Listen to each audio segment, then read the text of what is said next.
Hello everyone, कैसे हो आप सब। एक बार पुनः स्वागत है आप सभी का हमारे अपने YouTube channel Shiv coaching classes पर। उम्मीद करता हूं दोस्तों आप सभी अच्छे होंगे और आप सभी की पढ़ाई भी बेहतर ढंग से चल रही होगी। आज की इस वीडियो में हम देखेंगे दोस्तों क्लास 11th बायोलॉजी में संघ, निडेरिया या सीलेंट्रेटा। देखिए इसके पहले हमने जंतु जगत में एक संघ करा दिया था।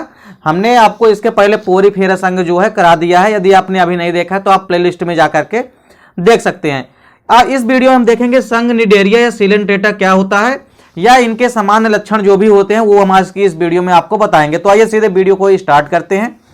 देखिए संघ, निडेरिया या सीलेंट्रेटा, यदि हम सीलेंट्रेटा संघ की बात करें तो इसको हम संघ निडेरिया भी कहते हैं। देखिए इस संघ के अंतर्गत बेसिकली ऐसे आद्य बहुकोष की जंतुओं को रखा गया है। इसके अंतर्गत कैसे जंतुओं को रखा गया दोस्तों, बेसिकली आद्य एवं बहुकोष की जंतुओं को रखा गया, यानी मल्टी सेलुलर जंतु और आद्य जंतु जो कि पुरातन या प्राचीन जंतु थे उनको, और साथ ही साथ बहुकोष की यानी कि मल्टी सेलुलर जीवों को भी रखा गया है। देखिए सीलेंट्रेटा नाम जो है सबसे पहले ल्यूकार्ट नामक वैज्ञानिक द्वारा दिया गया। तो सीलेंट्रेटा नाम सबसे पहले ल्यूकार्ट द्वारा दिया गया। वहीं देखिए इनमें दंश कोशिकाएं पाई जाती है, इनमें दंश कोशिकाएं पाई जाती है और इसी के आधार पर ही हैचेक ने इसे निडेरिया नाम दिया। क्या नाम दिया? इसमें दंश कोशिकाओं की उपस्थिति के कारण ही इसको हैचेक ने निडेरिया नाम दिया। अब चलिए देखते हैं कि इस संघ के प्रमुख लक्षण कौन कौन से हैं, यानी संघ, निडेरिया या सीलेंट्रेटा के जो प्रमुख लक्षण हैं उसको देखते हैं। तो देखिए पहला लक्षण क्या है कि इस संघ के अधिकांश जंतु जो हैं समुद्र में पाए जाते हैं। कहां पाए जाते हैं? इस संघ के अधिकांश जंतु समुद्र में पाए जाते हैं। वहीं कुछ सदस्य स्वच्छ जल में भी पाए जाते हैं। तो देखिए बेसिकली इस संघ के अधिकांश जंतु जो होते हैं वो समुद्री जल में पाए जाते हैं और कुछ सदस्य जो हैं वो स्वच्छ जल में भी पाए जाते हैं, जैसे कि हाइड्रा, ये स्वच्छ जल में पाया जाता है। लेकिन अधिकतर जंतु जो हैं इस सदस्य के वो किस में पाए जाते हैं? समुद्र में पाए जाते हैं। चलिए दूसरा यहाँ पे महत्वपूर्ण लक्षण क्या है कि इनके शरीर में एक केंद्रीय गुहा होती है। कैसी गुहा? एक केंद्रीय गुहा होती है जिसे हम सीलेंट्रान कहते हैं। क्या कहते हैं? जिसे हम सीलेंट्रान कहते हैं। यह गुहा बेसिकली भोजन के पाचन एवं संवहन में क्या करती है? सहायता करती है। तो देखिए इनके शरीर में एक केंद्रीय गुहा होती है जिसे कि हम सीलेंट्रान कहते हैं, और यह गुहा बेसिकली भोजन के पाचन एवं संवहन में सहायता करती है।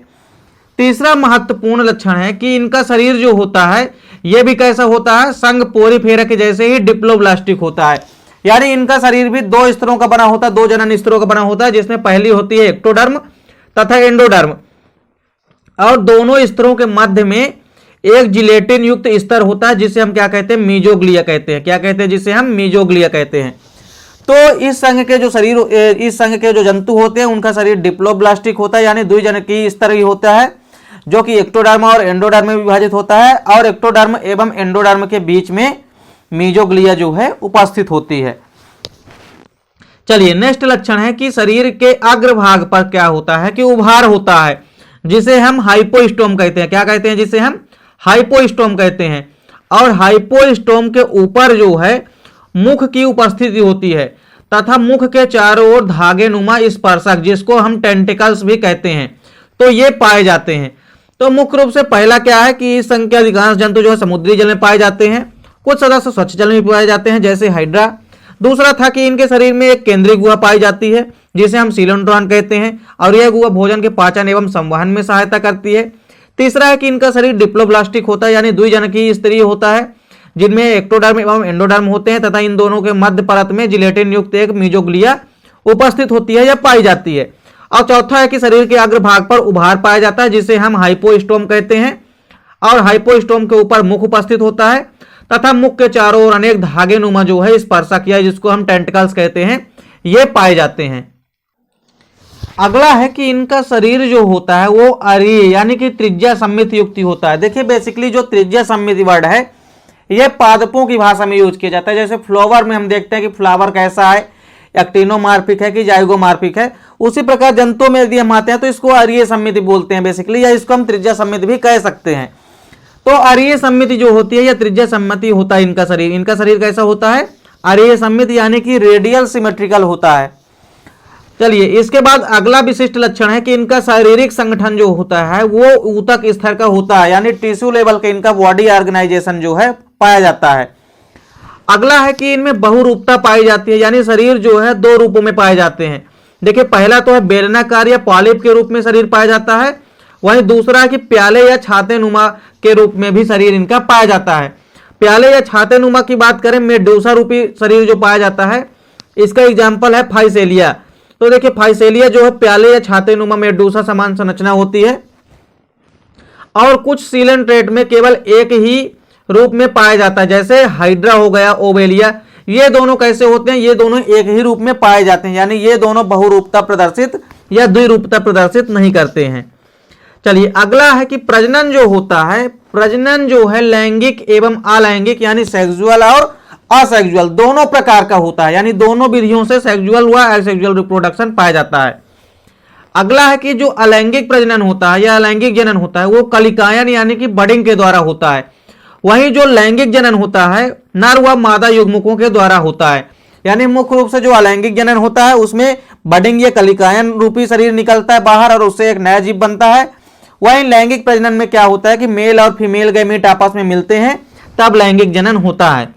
अगला है कि निषेचन के पश्चात इनमें जाइगोट बनता है, और जाइगोट से क्या होता है कि लार्वा अवस्था बनती है, जिसे हम प्लेनुला कहते हैं।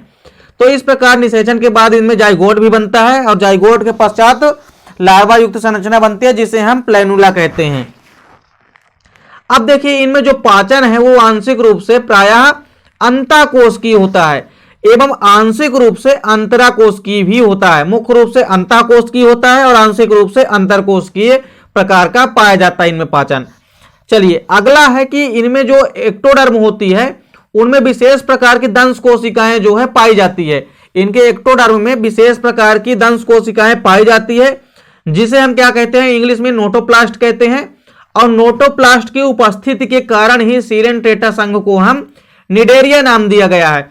मुख्य रूप से क्यों निडेरिया नाम दिया गया, क्योंकि इनमें दंश कोशिकाएं पाई जाती है जिनको हम नीडोब्लास्ट कहते हैं, और नीडोब्लास्ट के कारण ही इस संघ का नाम जो है निडेरिया नाम दिया गया। एक आखिरी लक्षण है कि ये सभी जीव जो है मांसाहारी होते हैं और इनमें जंतु संभोजी यानी कि होलोजाइक प्रकार का पोषण जो है पाया जाता है। तो इस प्रकार से उम्मीद करता हूं दोस्तों कि आपको संघ निडेरिया या सीलेंट्रेटा क्या है तथा संघ निडेरिया व सीलेंट्रेटा के प्रमुख लक्षण आपको समझ में आ गए होंगे। मिलते हैं दोस्तों आपसे नेक्स्ट वीडियो में, तब तक के लिए जय हिंद, वंदे मातरम।